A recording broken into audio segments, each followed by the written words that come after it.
วัสดีนักสู้หวยเราครับเป็นยังไงครับงวดนี้ปังไหมชุดสรุปของเราเน้นไปที่53 84 2ตัวบนออกไปที่73ตรงๆเลยครับ FC ได้ตามไหมครับเลขวิ่งของเรานะครับเราให้วิ่งบนล่างไปที่3-4ก็มาตามเป้าที่3อยู่ในหลักหน่วยนะครับเสียดายชุด2ตัวล่างของเราก็ไม่มาครับก็ไม่เป็นไรครับเราก็ยังได้ไปที่2ตัวบนนะครับเอาละงวดนี้ถ้า FC ท่านไหนยังพลาดไปก็ไม่เป็นไรครับเราก็จะเริ่มไม่ครับซึ่งเราจะให้ FC ดูแต่ละสู้ครับว่า FC ชอบสู้ไหนก็เอาสู้นั้นได้นะครับและซิบบนของเราก็เข้าไปที่3งวดนี้ก็เป็นงวดที่7ของเรานะครับงวดนี้0 1 2 3 4 7 9 5นะครับเป็นที่ละ10แล้วก็ตัวD1 D2 โชนไปที่3ออที่73และจักคู่ก็ไปที่73ตรงๆนะครับก็ถือว่าสู้D1ตรงนี้เดินดีนะครับตัวชนตรงนี้ไม่ค่อยจะพลาดสักเท่าไหร่ครับ FCเอาละงวดนี้เป็นงวดที่7เหมือนกันนะครับD1และD2ตรงนี้แล้วก็แต้ม2ตัวบนของเราเข้าไปที่0เลออ73งวดนี้เป็นงวดที่73 2 6 8 7 0 4 9และเป็น10หน่วยคงที่ของเราก็ถือว่าสู้นี้เดินดีนะครับถ้า FC มีชุดในใจก็เอาตัวนี้ไปคัดเลือกได้ครับแต่ถ้ายังไม่มีก็ไม่เป็นไรครับเรามีชุดเน้นให้นะครับเอาละงวดนี้ก็จะเด่นไปตัวเดิมตัว9คือเลขคงที่2 5 7 8 9 0 4นะครับงวดนี้เป็นงวดที่7ของเราแล้วก็สู้บนล่างสู้ที่1นะครับงวดนี้ก็ไปที่3อยู่ในหลักหน่วยครับงวดนี้ได้0 1 2 3เป็นงวดที่7เหมือนกันทุกสู้นะครับเลขสู้ที่2ก็คือบนล่างนะครับงวดนี้ก็ไปที่3ชน3อ3นะครับสู้นี้งวดนี้ก็จะได้1 0 1 2 3เอาละในเมื่อ FC ได้ดูแต่ละสู้เข้าไปเราก็จะเริ่มจับคู่ให้ FC ครับเอาละเราก็ได้ดึงมาตรงนี้เรียบร้อยสำหรับแต่ละสู้นะครับสู้ของเราก็จะมีประมาณนี้มันก็ไม่มีกี่สู้นะครับซึ่งเราก็จะหาตัวเด่นก่อนนะครับเราก็จะเริ่มไปที่ละ10และสู้เด่น10หน่วยของเราก็ถือว่าชนไปที่0นะครับชนไปที่0 2 4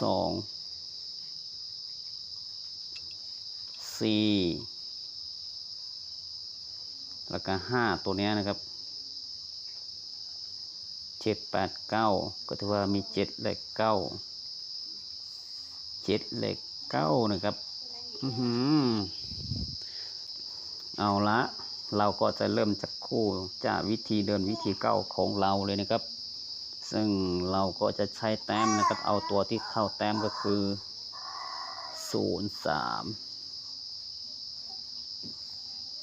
02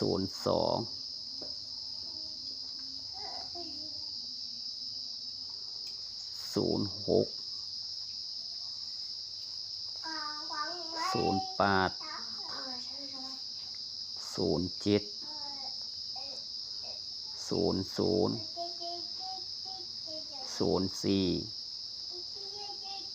สุดท้ายคือ09นะครับเอาเราก็จะเลื่อนตรงนี้ทันทีไม่พอนะครับไปที่2ตัวที่เข้าแต้มนะครับคือ21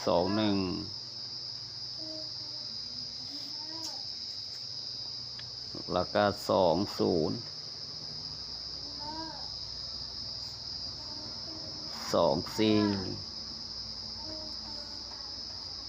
24 ใช่ไหมใช่ครับ26 25แล้วก็28 22สุดท้ายคือ27ไปที่4นะครับ4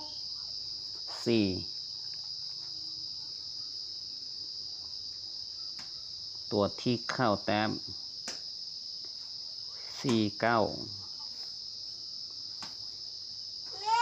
48 แล้วก็42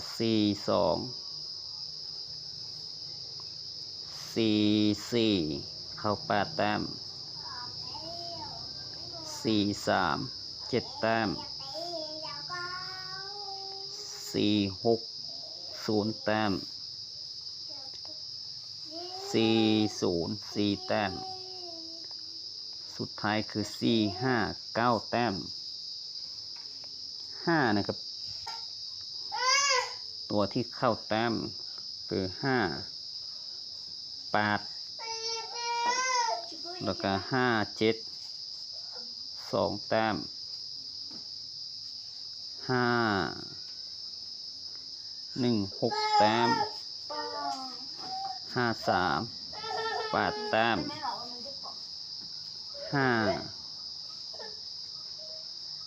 52 7แต้ม55แต้ม0 59 4แต้มแล้วก็54 9แต้ม7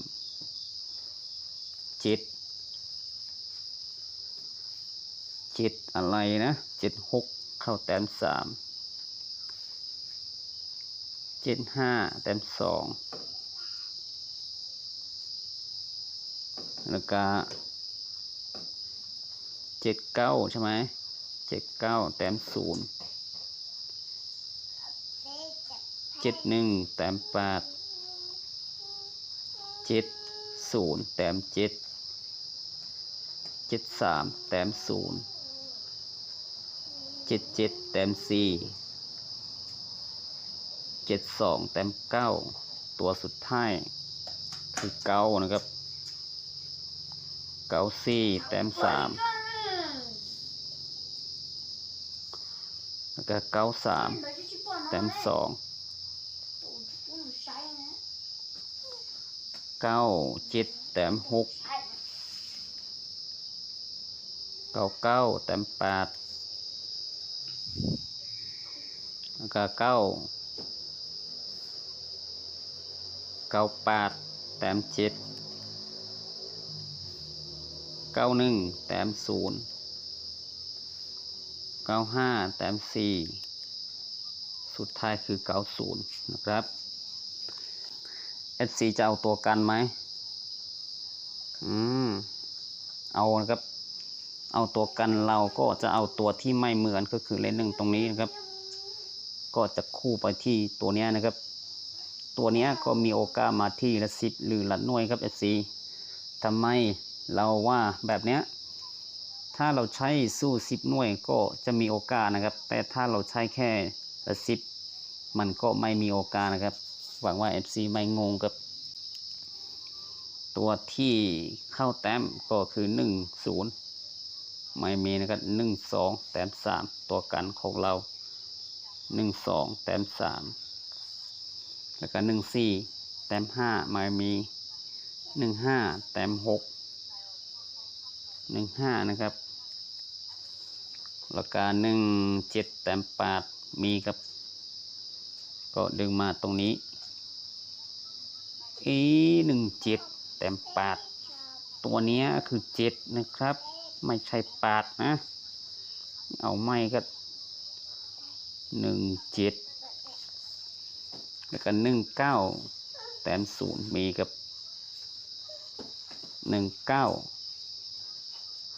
ตัวที่ไม่เหมือนก็จะมีอีก1ตัวคือ3 3 แต้ม32 5แต้มไม่มี34 7แต้ม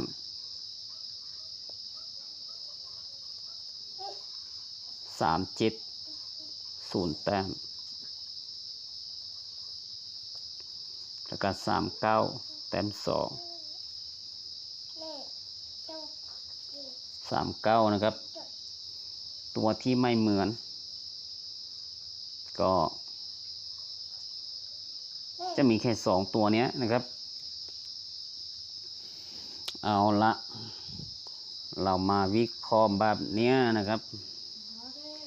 ซึ่งเราก็จะหา ตัวเด่นจะ2 0ไม่ใช่ครับD1 D2ตรงนี้ทำไมเราไปเอาแต้มก็จะชนไปที่0ชนไปที่0ชนไปที่1 2ไม่มีชน3 4ไม่มี5ก็ไม่มี6ก็ไม่มี8และ9นะครับ8 9โอเคเราก็จะได้ชุดเด่นนะครับเราจะสังเกตตัวเนี้ยและชุดนี้มันก็จะชนไปที่ละ10ของเราคือ0 0และ9นะครับถ้าจะเอาตัวกันอีกตัวก็คือ3ตรงนี้นะครับแต่เราไม่เอาตัวกันนะครับเอาละเราก็จะหาตัวเด่นให้ FC มองไปที่สูนี้ครับสู0 2 4 5 7 8 9นะครับภายใน1 2 3 4 5 6ตัวเนี้ยเราวิเคราะห์ว่ามาได้แค่ถึง1ตัวนะครับแต่ถ้ามันมาที่2ตัวก็ถือว่าเราวิเคราะห์พลาดไปครับและอีสูนี้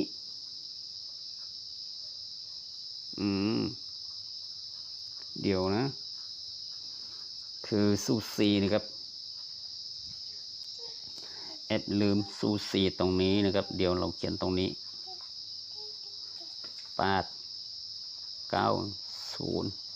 1 2และ3นะครับถ้าเราเอาตัวเนี้ยและชุดนี้มาชนอีกทีนะครับก็คือ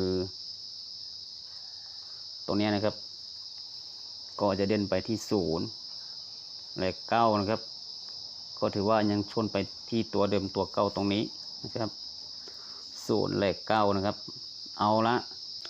ในเมื่อเราได้ตัวเด่นของเรา0และ9อยู่ที่ละ10เราวิเคราะห์ว่าตัวเนี้ยนะครับมาได้แค่ถึง1ตัวนะครับและชุดนี้มาได้แค่ถึง1ตัวก็คือ4ตรงนี้นะครับ03ก็ไม่ได้02มันติด2ตัวนี้06โอเคก็จะได้1ตัวคือ06ตรงนี้นะครับ06ตรงนี้08เรามองสูดีนี้มี2ตัวเราก็ไม่เอานะครับก็07ติด1ตัวแต่สูนี้ติด2ตัว00ก็ไม่เอา04แอดว่า04ตัวเนี้ยเป็นตัวกันของเราจริงๆ04ของเราตรงนี้ไม่ได้นะครับเราให้เป็นตัวดัดหลัดหน่วยก็คือดัดหลัด4นะครับถ้างั้นดัด4เราไม่เอานะครับ09ตัวนี้ติด2ตัวเอาละ0ก็จะมีแค่1ตัวก็คือ06ตรงนี้คือตัวเด่นของเรานะครับก็จะไปที่9นะครับ9อยู่ในละ10ใช่ไหมถ้า9อยู่ในละ10ก็คือตัวเนี้ย94ถ้าเราให้ดัด4ในหลักหน่วยก็ไม่ได้นะครับ93ตัวเนี้ยได้แต่เรามามองที่สู้D1 D2มันติด2ตัวก็ไม่ได้นะครับแต่ก็มีโอกาสนะครับ97 2ตัวคือตัวเนี้ย98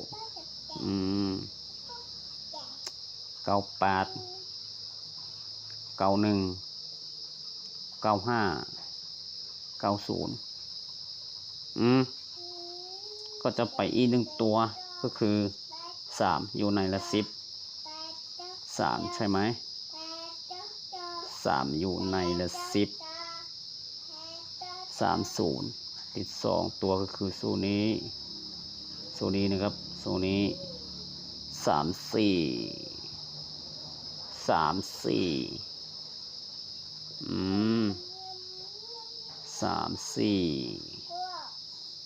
34ดัดลัดหน่วยเราก็ไม่เอาครับ FC 37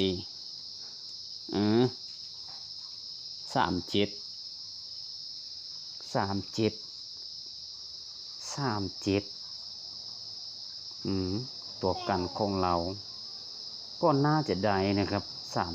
37 37เอาเราใหม่ตรงนี้ก่อนนะครับ37ถ้าเราให้เด่นไปที่37ตัวกันของเราก็จะมีอีก1ตัวนะครับก็คือ73นะครับ73อยู่ตรงไหนตรงนี้นะครับ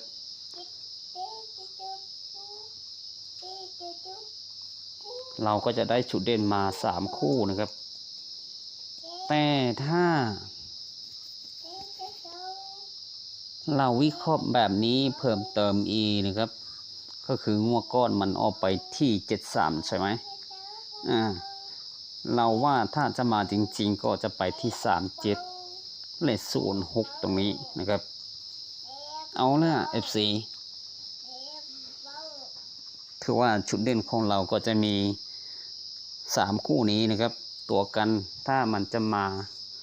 เลขเบิ้ลนะครับก็คือ00นะครับ00เลข99นะครับเอาละก็จะเพิ่มมาอีก2ชุดนะครับชุดนี้เราเน้น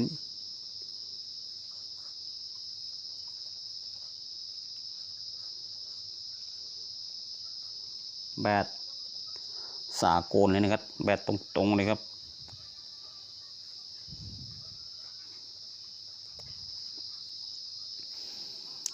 ก็ถือว่าเราคัดเลือกมาได้ประมาณนี้ถ้า FC ชอบก็ลองดูนะครับถ้าแอปมีเวลาก็จะมาสรุปอีกทีครับแต่ถ้าไม่มีเวลาก็จะเอาประมาณนี้แล้วนะสำหรับคลิปนี้ก็จะมีแค่นี้ครับโชคดีครับ